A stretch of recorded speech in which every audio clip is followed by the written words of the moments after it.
एक genuine reason है कि बॉन्ड यील्ड्स यूएसए में गिर रहे हैं, डॉलर इंडेक्स भी गिर रहा है, तो उनको और ध्यान रहे कि मार्केट में लिक्विडिटी के दो बड़े खिलाड़ी कौन हैं। कनाडा चाहे तो अमेरिका को घुटनों पे ला देगा, और इंडिया के पर्सपेक्टिव से उन्होंने कहा कि we are committed to productive and balanced trade ties with India. हम भी एल्गो की तरफ अब शिफ्ट कर रहे हैं। तो हमारा जो करंट पोर्टफोलियो है वो हमने जून 2024 में पब्लिश किया था, आज भी डबल डिजिट प्रॉफिट्स में है। अब यहाँ पर हमारा की लेवल क्या है? हमारा की लेवल है, इतना लंबा उछाल विक्स और एवी में होने का मतलब है मार्केट ऊपर जा रहा है, पुट कॉल रेशियो नीचे जा रहा है, और इसीलिए मैं आपसे कह रहा हूँ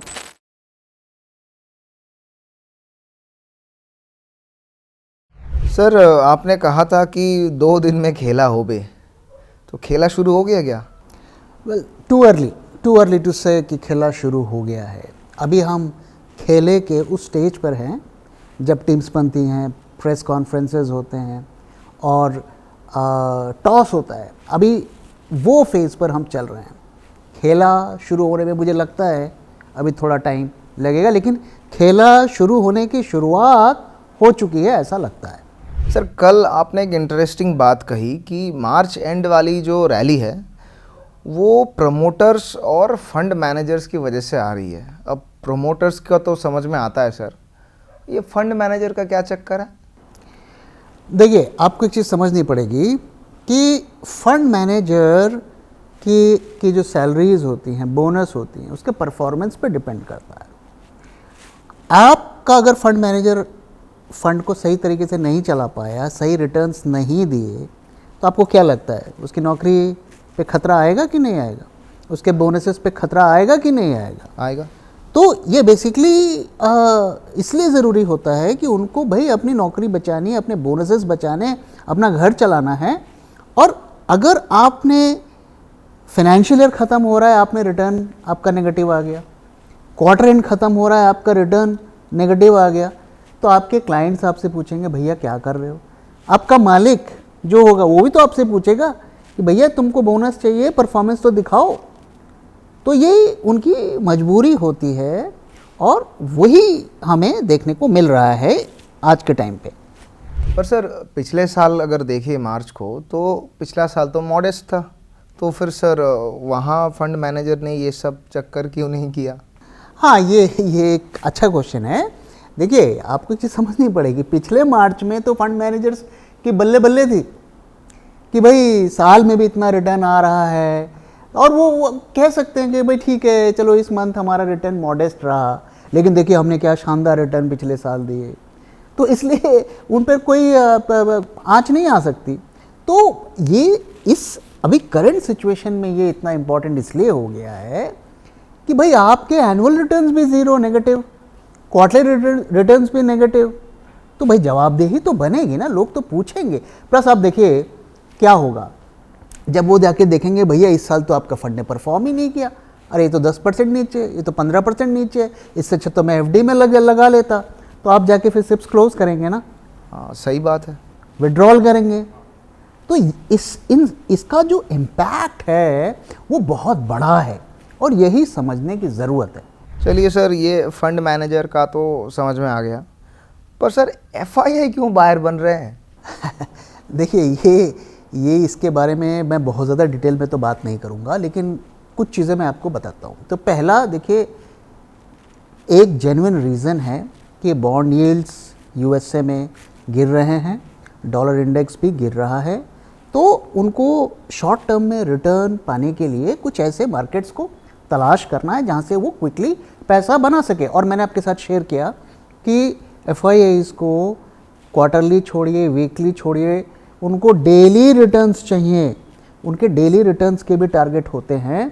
तो अगर उन्हें 4 दिन का भी मौका लगेगा कि भाई इस मार्केट में अपॉर्चुनिटी है, तो वो पैसा लगाने से हिचकिचाएंगे नहीं। तो ये तो एक जेन्युइन रीज़न हुआ, लेकिन एक हिडन रीज़न भी होता है। देखिए, हम जानते हैं कि बड़े लोग अकेले काम नहीं करते हैं, बड़े लोग हमेशा ग्रुप में काम करते हैं। जो वर्ड कार्टेलाइजेशन है वो बड़े लोगों का है। हमें समझाया जाता है कि देखो, कंपनी में काम करते हो तो ग्रुप मत बनाओ, यूनियन मत बनाओ, लेकिन जितने बड़े लोग हैं वो ग्रुप में ही काम करते हैं। ये फिक्की क्या है, ये नास्कॉम क्या है? अगर आप हमें बताते हो कि ग्रुप मत बनाओ, तो आप क्यों ग्रुप बना रहे हो? और ग्रुप में ही पावर होती है। तो ये चीज़ समझने की ज़रूरत है। जिस तरफ मैं इशारा कर रहा हूँ, होपफुली आप ये समझ सकते हैं। और ध्यान रहे कि मार्केट में लिक्विडिटी के दो बड़े खिलाड़ी कौन हैं? DII, FII। क्या वो एक दूसरे के हेल्प के बिना ग्रो कर सकते हैं? और क्या हम ये कह सकते हैं कि दोनों में किसी तरीके का कोई कोलैबोरेशन नहीं है और नहीं हो सकता है? अल्टीमेटली पैसा सबको कमाना है और रिटेल के कॉस्ट पे ही कमाना है। जब तक आप पैसा नहीं लूज़ करोगे, ना FII पैसा बनाएगा, ना DII का फंड मैनेजर बनाएगा, कोई नहीं बना पाएगा। पैसा तो आपको ही लूज़ करना है, रिटेल को ही करना है ना। ये तो हकीकत है, ये तो हमें मानना पड़ेगा, इसको आप डिनाई नहीं कर सकते। तो ये इस तरीके से इस खेल को समझने की कोशिश करिए। तो सर एक खबर आई है कि टैरिफ में कुछ रिलैक्सेशन मिलने की उम्मीदें हैं, तो ये बात सच है? मुझे नहीं लगता कि इसमें हमें बहुत ज़्यादा कुछ रीड करना चाहिए। देखिए अभी USA में हो क्या रहा है। अभी इन्हें तो लगा कि ये दुनिया के राजा बन गए हैं, हम जिस पे चाहें दुगना लगान तिगना लगान लगा देंगे और सारी दुनिया हमारे सामने नतमस्तक हो जाएगी। लेकिन आप कमज़ोर तभी होते हो जब आप अपने आप को कमज़ोर समझते हो। तो सब ने काउंटर एक्शंस लेने शुरू कर दिए। कनाडा चाहे तो अमेरिका को घुटनों पे ला देगा, सारी बिजली वहीं से आती है, और उन्होंने कहा कि भैया हम इस पे टैरिफ लगा देंगे। मेक्सिको ने कहा भैया हम आईफोन बैन कर देंगे। ओके, अब लोग अभी तक वेट एंड वॉच मोड में थे कि भाई ठीक है, हो सकता है इसका हृदय परिवर्तन हो जाए, ये हो जाए। अब धीरे धीरे लोगों ने एक्शंस लेने शुरू कर दिए। अब यूरोप के लोग बोल रहे हैं भैया हम अमेरिका से डिफेंस नहीं खरीदेंगे, हम नहीं खरीदे आपसे F-35। तो पूरी दुनिया चाहे तो अमेरिका की वॉट लगा दे। अब ये इसको अब समझ में आ रहा है कि भैया मैं दुनिया का राजा नहीं हूँ कि जो मैं जो चाहूँ वो हो जाएगा, सब मेरे सामने नतमस्तक हो जाएंगे। तो धीरे धीरे अब उनको थोड़ा रियलिटी समझ में आ रही है। अभी तक उन्हें लग रहा था कि अप्रैल 2 का मैंने टाइम दिया है, लोग तब तक लाइन पर आ जाएंगे, टैरिफ कम कर देंगे और मुझे लगाना नहीं पड़ेगा। लेकिन कोई झुक नहीं रहा है, कुछ लोगों को छोड़ के। तो अब उनको अब रियलिटी का ज्ञान हो रहा है। ओके, अब इसलिए अब अप्रैल 2 तो नज़दीक है, तो उन्होंने कल थोड़ा सा ये स्टेटमेंट दिया। ओके, उसे हमें बहुत ज़्यादा रीड नहीं करना चाहिए, कुछ ज़रूरी नहीं है कि उसका फ़ायदा इंडिया को ही मिलेगा। तो उन्होंने क्या कहा? उन्होंने कहा कि मोर मेजर्ड एंड टारगेटेड टैरिफ्स। ठीक है, इसे हमें समझना पड़ेगा। तो कह रहे हैं कि मेजर्ड एंड टारगेटेड, यानी कि कुछ सेक्टर या कुछ कंट्री को हम एक्स्ट्रा भी दे सकते हैं, कम भी कर सकते हैं। और तो मेजर्ड मतलब थोड़ा हम ऊपर नीचे कर सकते हैं। और इंडिया के पर्सपेक्टिव से उन्होंने कहा कि we are committed to productive and balanced trade ties with India. अब इसका ये मतलब नहीं है कि इंडिया को वेव ऑफ दे रहे हैं वो। ऐसा मैं क्यों कह रहा हूँ? क्योंकि उन्होंने कहा कि I don't change and the important word is flexibility, यानी कि वो थोड़ा बहुत फ्लेक्सिबिलिटी है पर वो बहुत ज़्यादा चेंज नहीं होने वाले हैं। और थोड़ा बहुत मैं फ्लेक्सिबल हो भी जाऊं तो बेसिकली ये रेसिप्रोकल टैरिफ्स ही होगा। तो मुझे लगता है बहुत जल्दीबाजी होगी ये सोचना कि भाई उनका हृदय परिवर्तन हो गया, अब वो टैरिफ्स नहीं लगाएंगे, क्योंकि उनके लिए एक बहुत बड़ा एक ह्यूमिलिएशन हो जाएगा कि आपने इतना शोर मचाया और इतना कुछ बोला और सडनली आप कह रहे हो कि नहीं जी नहीं जी मैं नहीं लगाऊंगा। तो सर क्या मार्केट को इससे कोई बेनिफिट होगा? देखिए पर्सनली मुझे नहीं लगता कि इंडिया स्पेसिफिक कोई बदलाव होंगे, मेजर बदलाव होंगे।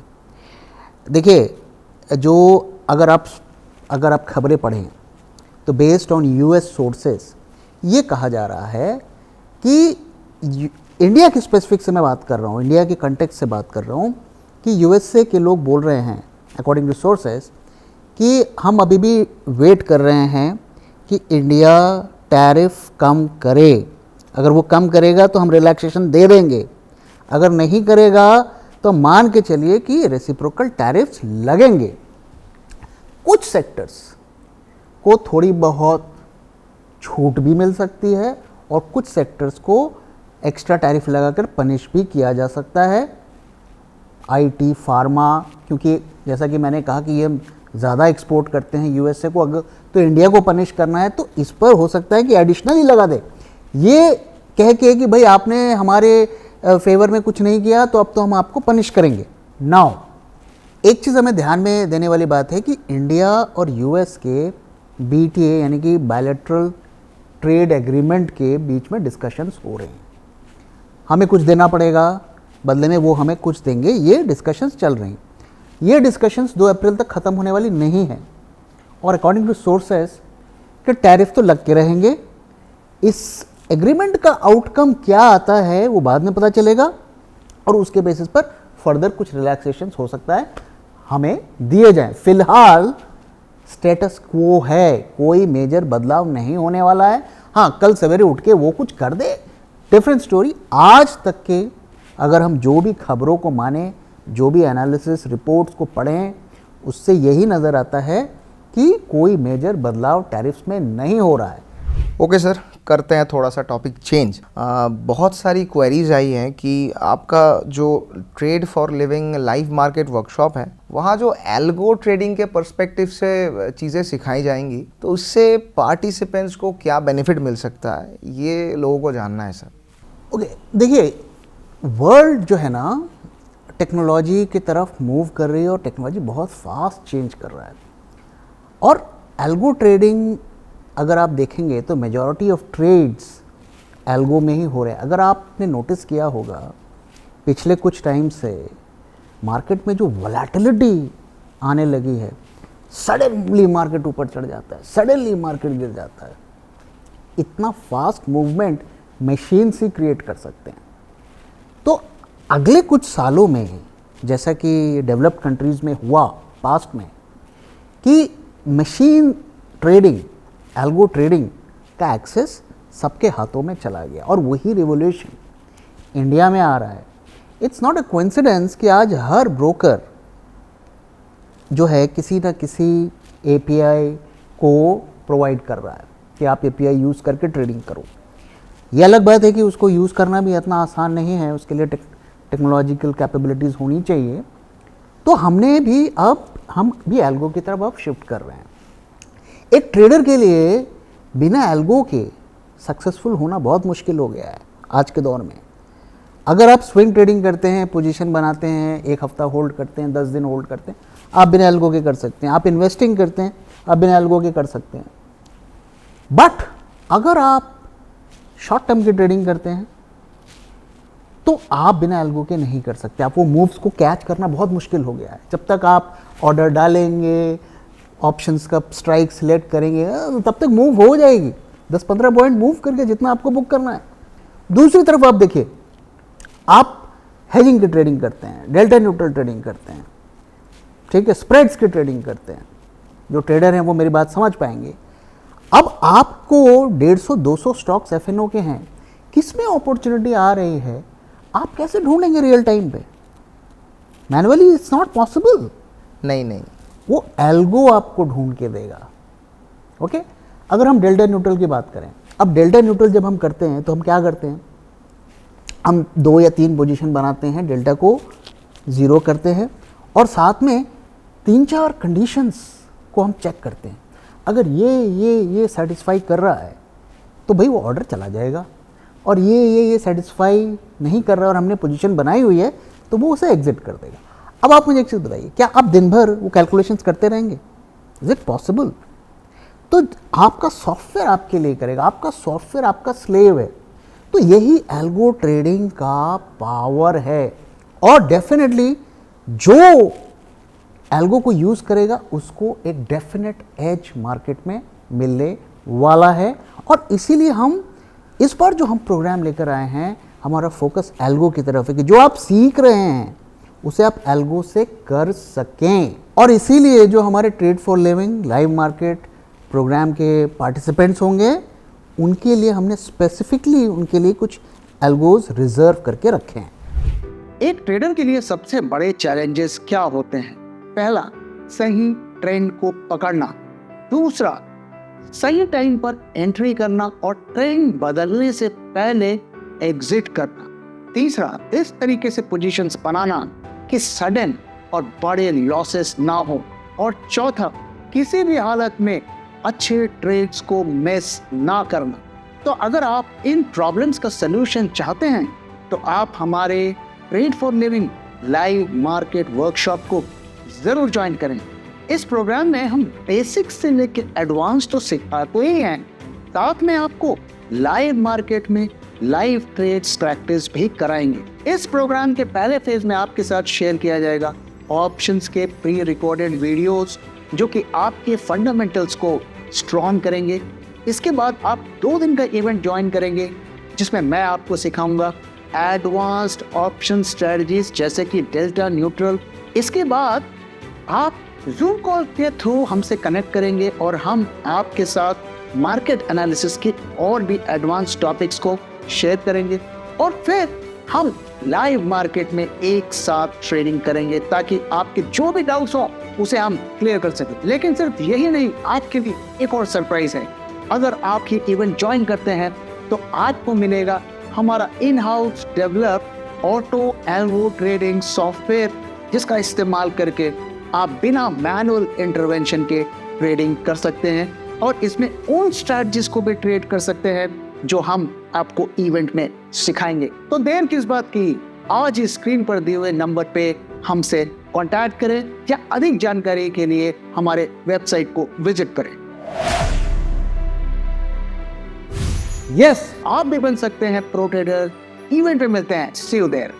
सर, क्वेरी से याद आया, बहुत सारी क्वेरीज इस पे भी आई हैं कि हमने जो मेंबर ओनली जूम कॉल का एक पोस्ट डाला हुआ है उसके बारे में लोगों को जानना है, तो काइंडली सर उसके बारे में थोड़ा सा ब्रीफ आप दे देंगे।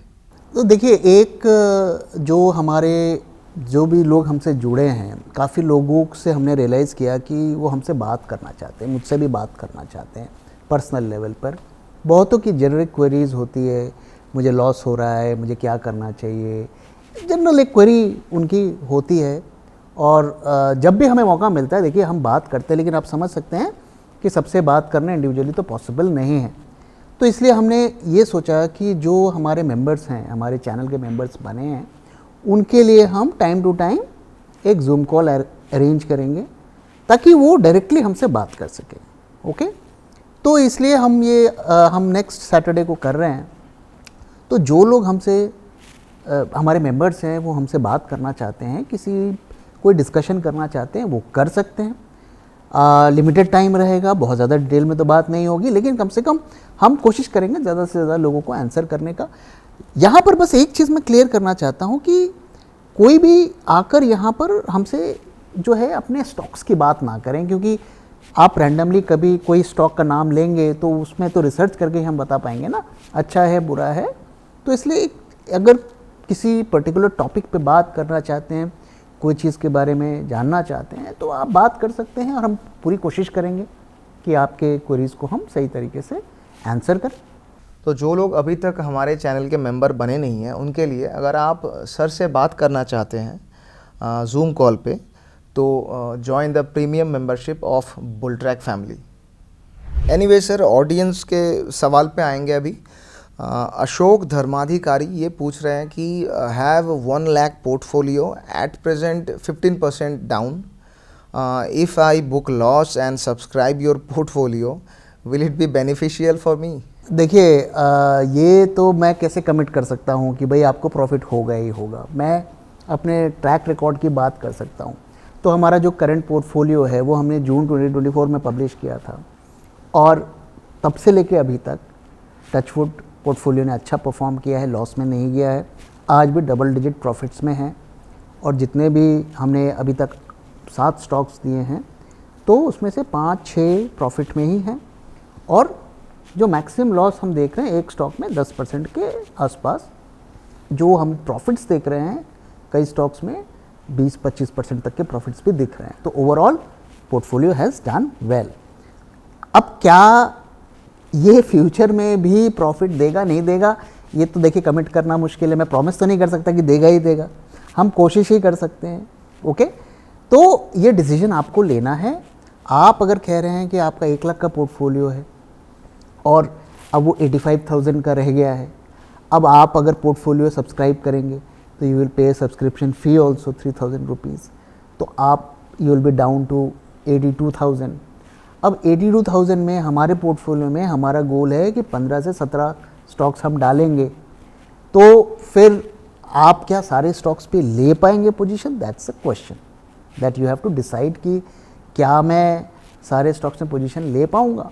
अब आप पिक एंड चूज़ करेंगे और हो सकता है वो स्टॉक अच्छा परफॉर्म कर जाए, हो सकता है वो वर्स परफॉर्मेंस हो हमारे पोर्टफोलियो के। तो ये डिसीजन देखिए आपको लेना पड़ेगा। आपके हिसाब से मैं यही कह सकता हूँ कि थोड़ा कैपिटल आपका लोअर साइड पे है। अगर आप 1 लाख से ऊपर का आपका कैपिटल होता, प्रेफरेबली 2 लाख से 1.5 लाख होता, तो आप एक बेटर पोजीशन पर रहते। तो आपको देखिए डिसाइड करना है। मुझे just because I want to sell my portfolio, मैं आपसे ये नहीं कहूँगा कि ले लो जी प्रॉफिट ही प्रॉफिट होगा। ये मार्केट है, मार्केट के ऊपर रिटर्न्स डिपेंड करते हैं। हम अपनी तरफ से कोशिश करते हैं कि अच्छा से अच्छा आपको रिटर्न दें। तो सर अभी तक आपका पोर्टफोलियो प्रॉफिट में है? अभी तक हमारा पोर्टफोलियो पॉजिटिव में है। हमारा जो 2021 का पोर्टफोलियो है वो भी प्रॉफिट में है, 2020 का पोर्टफोलियो है वो भी प्रॉफिट में है, और 2024 का जो लेटेस्ट पोर्टफोलियो है वो भी अभी तक प्रॉफिट में है। उम्मीद है कि आगे भी अच्छा करेगा। तो सर आखिरी सवाल, अभी मार्केट कहाँ तक जा रहा है और किधर डायरेक्शन ले रहा है? ओके, तो अगर आप हमारे वीडियोस देख रहे हैं तो जो हमारा ओरिजिनल टारगेट हमने आपके साथ शेयर किया था अपना आउटलुक बेरिश बनाने से पहले, तो हमारा जो लेवल था वो था 23,900। अब आज हमने आई थिंक 23,850 का लेवल हमने टच किया है और फिर थोड़ा हमें वहाँ पर गिरावट देखने को मिलेगा। तो ओवरऑल मुझे लगता है कि इस राउंड की जो तेज़ी जितनी होनी थी हो गई है। क्या यहाँ से वापस से गिरावट होनी शुरू हो जाएगी और वापस से हम नीचे आ जाएंगे? ऐसा मार्केट में नहीं होता है। यूजुअली जो फर्स्ट राउंड की तेज़ी होती है, फिर एक डिप आता है और फिर सेकंड राउंड डिसाइड करता है कि उसमें कितना दम है। अगर दम है तो वो फिर नए हाइस पे जाएगा और नहीं दम है तो वो नीचे आएगा। ओके, अब यहाँ पर हमारा लेवल, की लेवल क्या है? हमारा की लेवल है 23,450, 23,450। इससे ऊपर आप बुलिश रह सकते हैं, लेकिन जब ये लेवल क्रॉस करके नीचे आ जाएगा तब हमें अपनी पोजीशंस कट कर लेनी चाहिए, क्योंकि वो कितने लेवल नीचे जाकर रिकवर करेगा वो उसी वक्त हमें पता चल पाएगा। फिलहाल जैसा कि मैंने कहा कि खेला शुरू हो गया है, और खेला कैसे शुरू हो गया है, आइए कुछ मैं आपके साथ डेटा शेयर करता हूँ। तो पहली चीज़ कल मैंने आपके साथ शेयर किया कि आईवी में जंप देखने को हमें मिला है और विक्स में भी हमें कल अच्छा खासा जंप देखने को मिला। आज थोड़ा वो नीचे आ गया, लेकिन इतना लंबा उछाल विक्स और आईवी में होने का मतलब है कि मार्केट के जो बड़े प्लेयर्स थे उन्होंने अपना खेल शुरू कर दिया है। ओके, अब इसका हमें आगे रिपीटेशन देखना है। दूसरी चीज़ आप देखिए, आज फ्यूचर्स मार्केट में एक बहुत ही अजीब चीज़ देखने को मिली। यूजुअली जब हम एक्सपायरी के पास होते हैं तो पोजीशंस को कट किया जाता है, नेक्स्ट मंथ्स में रोल ओवर किया जाता है। आज अजीब सी सिचुएशन देखने को मिली, और वो अजीब सी सिचुएशन क्या थी कि दोनों मंथ्स यानी कि मार्च और अप्रैल दोनों में हेवी ओआई एडिशंस हुए हैं निफ्टी फ्यूचर्स में। तो करीब 20,000 से ज़्यादा के कॉन्ट्रैक्ट्स इस मंथ में ऐड हुए हैं, यानी अभी एक्सपायरी को 2 दिन रह गए हैं, और अगले मंथ में उससे भी ज़्यादा 29,000 कॉन्ट्रैक्ट्स ऐड हुए हैं। अब मुझे एक चीज़ बताइए, आप इतनी तेज़ी हमें दिख रही है, कौन शॉर्ट कर रहा है? क्या रिटेल शॉर्ट कर रहा है इतने बड़े क्वांटिटी में? क्या उसके पास हिम्मत है? रिटेल अगर आप वो पूछेंगे कि बाय कर रहा है कि नहीं करेगा, तो मैं तो कह सकता हूँ कि हाँ काफ़ी लोग बाय कर रहे होंगे, क्योंकि आप कमेंट भी पढ़ के जान सकते हैं, देख सकते हैं कि काफ़ी लोग बुलिश हैं। तो बुलिश है तो फिर वो बाय ही करेगा ना। लेकिन कौन सा रिटेल वाला है जो निफ्टी के कॉन्ट्रैक्ट्स सेल कर रहा है? इस महीने भी सेल कर रहा है, अगले महीने भी सेल कर रहा है। अगर आप 10 निफ्टी के कॉन्ट्रैक्ट्स को सेल करते हैं तो आपकी क्वांटिटी होगी 750। और अगले दिन अगर 100 पॉइंट निफ्टी ऊपर खुलता है तो आपका 75,000 का लॉस होगा। किस रिटेल माइकेलाल में इतना दम है कि वो अपने पीएनएल में 75,000 का लॉस देख सके और होल्ड कर सके? और ऐसी सिचुएशन में, ऐसे बुलिशनेस में, ऐसी वोलेटिलिटी में कौन इतने रिटेल है जो इतने हेवी क्वांटिटी में सेल कर रहा है? तो ये सेलर रिटेल नहीं है, ये सेलर इंस्टीट्यूशन ही है। और क्यों इस महीने भी सेल कर रहा है और अगले महीने में भी सेल कर रहा है, ये एक बहुत बड़ा पजल है। तो इसलिए मैं कह रहा हूं कि खेला हो रहा है। और एक और चीज़ मैं आपके साथ शेयर करता हूं।